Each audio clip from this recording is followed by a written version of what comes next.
নমস্কার বন্ধুরা, দীপা রান্নাঘরে তোমাদের সকলকে আরও একবার জানাই স্বাগত।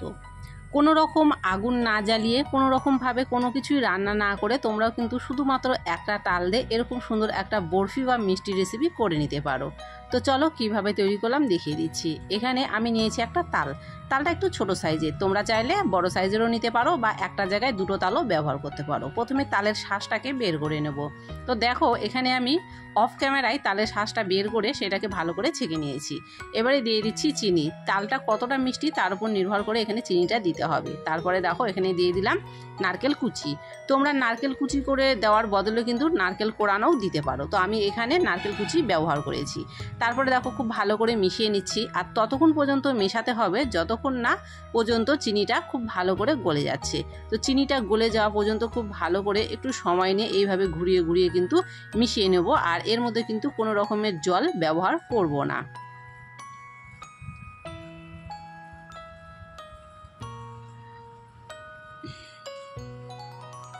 তো দেখো খুব ভালো করে মিশিয়ে নিয়েছি, চিনিটা কিন্তু খুব ভালো করে গলে গিয়েছে। এবারে এখানে একটা কাপে নিয়েছি দুধ, আর এখানে চামচে নিয়েছি দেখো সামান্য পরিমাণ চুন বলতে আমরা পানের সাথে যে চুন খেয়ে থাকি সেই চুনটা। এখন দুধের সাথে চুনটাকে খুব ভালো করে মিশিয়ে নেবো। আর তোমাদের বলে রাখি, দুধটাকে আমি আগে থেকেই জাল করে ঠান্ডা করে নিয়েছি, এখানে কিন্তু কাঁচা দুধ ব্যবহার করিনি। তারপরে চুনটা খুব ভালো করে মেশানো হয়ে গেলে যে তালের ব্যাটারটা ছিল সেই তালের ব্যাটারের মধ্যে দুধটাকে ছেঁকে দিয়ে দেবো। অবশ্যই ছেঁকে দিতে হবে, চুন সহ কিন্তু দিলে হবে না। তো ছেঁকে দিয়ে দিলাম। এবারে দেখো খুব ভালো করে আবারও মিশিয়ে নেব।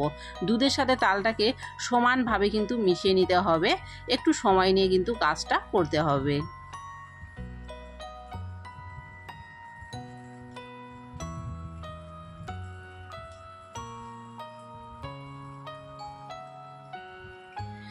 এখানে কোনোভাবেই কিন্তু তালটাকে আমরা রান্না করব না, কাঁচা তালটাকেই কিন্তু এইভাবে তৈরি করে নেব।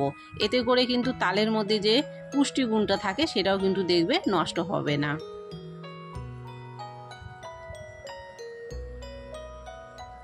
খুব ভালো করে কিন্তু দেখো এখানে মেশানো হয়ে গেছে। এবার যে থালের মধ্যে সেট করব সেই থালের মধ্যে আমি এখানে তেল দিয়েছি, সাদা তেল। এখন হাতের সাহায্যে তেলটাকে খুব ভালো করে থালের গায়ে লাগিয়ে নিলাম। এবারে তালের ব্যাটারটা এই থালার মধ্যে কিন্তু দিয়ে দেবো।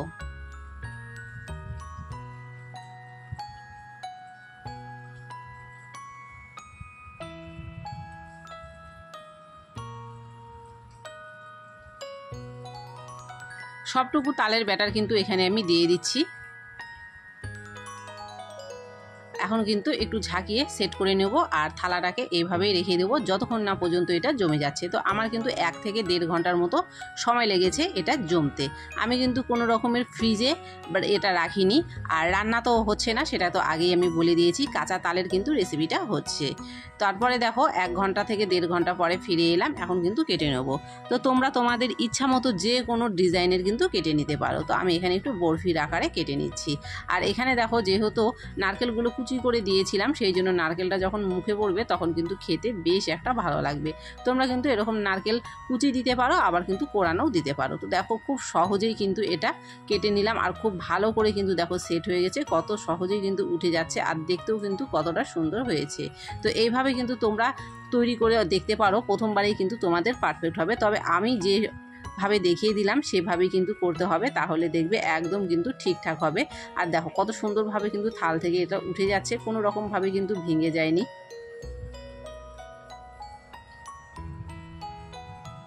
কাঁচা তালের এইরকম বরফি বানিয়ে সবাইকে কিন্তু তোমরা চমকে দিতে পারো। এটা কিন্তু একদমই নতুন রেসিপি তোমাদের সাথে শেয়ার করলাম। আমি কিন্তু ভেঙে দেখিয়ে দিচ্ছি, দেখো ভেতরেও কিন্তু কতটা পারফেক্ট হয়েছে।